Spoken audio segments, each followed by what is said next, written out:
Hello friends, જય શ્રી ગણેશ. બધાને સ્વાગત છે તમારું મારી ચેનલ ગુજરાતી કિચનમાં. ઓછા તેલ મસાલા અને રોટલી શાક પરાઠા કરતાં કંઈક અલગ, ચટપટું અને હેલ્ધી ખાવું હોય, વધારે મહેનત કે ઝંઝટ ના કરવી હોય તો આ વેજીટેબલ્સ પેનકેક ટ્રાય કરી શકો છો. 1 ચમચી તેલથી 10 જ મિનિટમાં બનીને તૈયાર થઈ જાય છે. તો સવારની ભાગદોડમાં બનાવો કે સાંજની હલકી ફૂલકી ભૂખ માટે કે પછી બાળકોના લંચ બોક્સ માટે આરામથી ઝટપટ બનીને તૈયાર થઈ જાય છે. તો ઠંડીમાં ગરમા ગરમ ખાવાની મજા પડે એવા શાકભાજીથી ભરપૂર એવા વેજીટેબલ્સ પેનકેક બનાવવાનું ચાલો શરૂ કરીએ. અહીંયા આપણે સૌપ્રથમ તો એક નાનો દૂધીનો ટુકડો લીધેલો છે. તો જો દૂધી છે આપણે એકદમ કુંબળી હોય એવી જ દૂધી યુઝમાં લેવાની છે. અને દૂધી અવેલેબલ ન હોય તો દૂધીની જગ્યાએ કાકડી પણ તમે લઈ શકો છો. તો જો દૂધીને આપણે સરસ એવી વોશ કરી એને સુકાવી લીધી અને પછી આપણે એની ઉપરની છાલ હટાવી લીધી છે. હવે આપણે એક મીડિયમ હોલવાળી ખમણીથી દૂધીને ખમણી લેવાની છે. અને દૂધી બિયાવાળી ન હોય એવી જ દૂધીનો ઉપયોગ કરવાનો છે. સાથે અહીંયા બીજા પણ આપણે ઘણા બધા શાકભાજી ઉપયોગમાં લેવાના છે. તો એક મીડિયમ સાઇઝનું કાચું બટેટું એને પણ આપણે ઝીણા હોલવાળી ખમણીથી ખમણેલું છે અને 2 થી 3 પાણીથી વોશ કરી એનું પાણી આપણે નિતારી અને દૂધી સાથે લઈ લીધેલું છે. અહીંયા આપણે થોડો ગાજરનો ટુકડો, થોડી એવી કોબી એને આપણે સ્લાઇસરની મદદથી સ્લાઇસ કરેલી છે. સાથે થોડી અહીંયા ડુંગળી છે, મતલબ કે એક નાની ડુંગળી અને થોડો કેપ્સિકમનો ટુકડો, ઝીણું કટ કરેલું લસણ અને તીખું એક મરચું લીધેલું છે.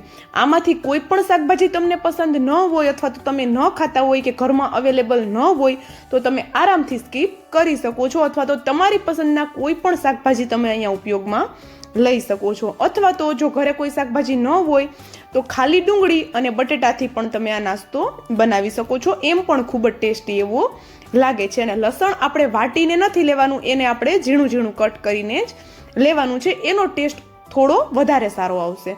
સાથે અહીંયા લીલા ધાણા પણ આપણે એડ કરી દઈએ. અત્યારે શિયાળો છે, માર્કેટમાં ખૂબ જ સરસ એવા શાકભાજી આવે છે, તો ભરપૂર માત્રામાં આપણે શાકભાજીનો ઉપયોગ કરવાના છીએ. સાથે જ સ્વાદ પ્રમાણે મીઠું એડ કરી દઈએ અને શાકભાજી સાથે મીઠાને સરસ એવું મિક્સ કરી દઈએ.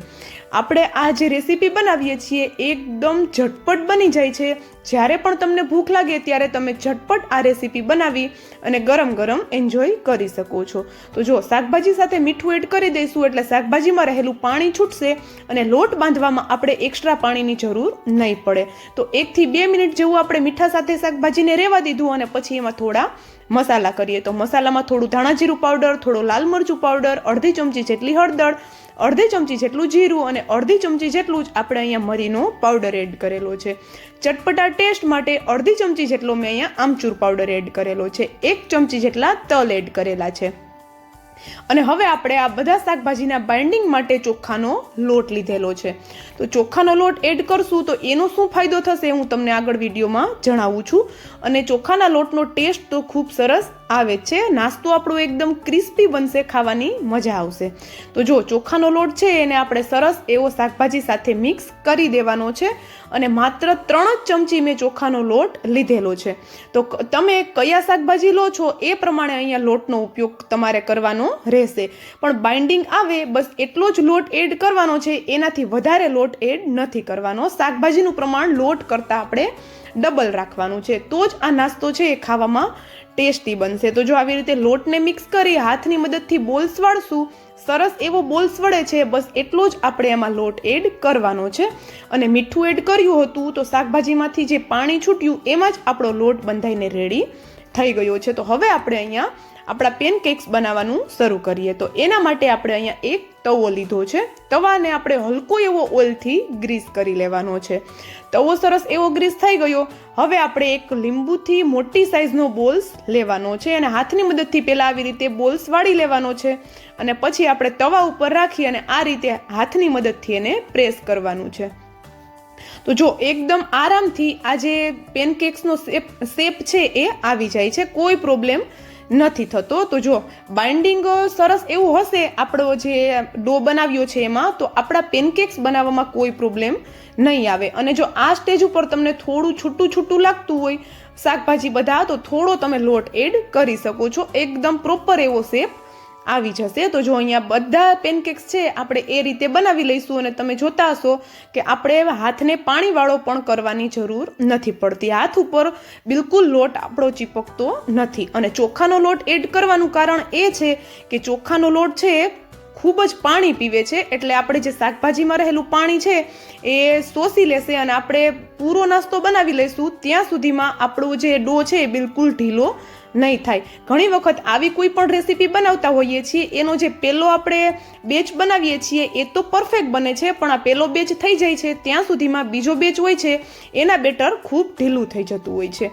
તો ચોખાનો લોટ એડ કરવાથી એ પ્રોબ્લેમ નથી આવવાનો. તો હવે આપણા પેનકેક્સ છે એને આપણે કોઈ વાટકીની મદદથી કે ગ્લાસની મદદથી આપણે સરસ એવા હલકા હાથે પ્રેસ કરી અને બંને સાઈડથી શેકવાના છે. તવાને ગ્રીસ કરી લીધા પછી એક્સ્ટ્રા તેલ એડ નહીં કરો તો પણ આ પેનકેક્સ છે એ સરસ એવા શેકાઈ જશે. અને શેકતી વખતે ગેસની ફ્લેમ સ્લો રાખવાની છે.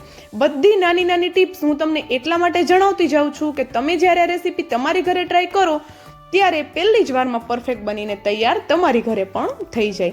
તો જો તમારે વધારે ક્રિસ્પી ખાવા હોય તો એને થોડા વધારે આપણે ક્રિસ્પી કરવાના છે, બાકી તમે સોફ્ટ ખાવા હોય તો એ પ્રમાણે પણ તમે શેકી શકો છો.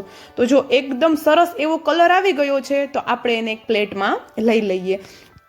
તો જે લોકોને રસોઈ બનાવતા નથી આવડતી એ પણ આરામથી આ પેનકેક્સ બનાવી શકશે, એટલા બધા ઇઝી એવા બને છે.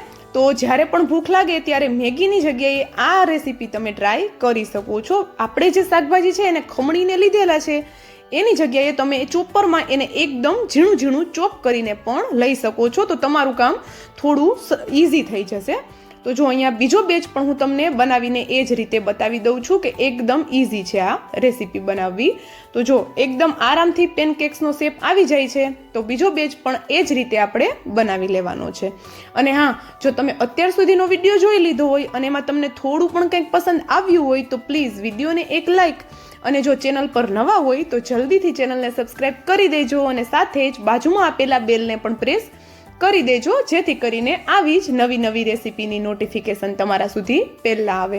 અને મને કોમેન્ટ કરીને પણ જરૂરથી જણાવજો કે તમને મારો આ વેજીટેબલ્સ પેનકેકનો વિડીયો કેવો લાગ્યો. તો તમે જોઈ શકો છો એકદમ જોરદાર એવો કલર આવ્યો છે.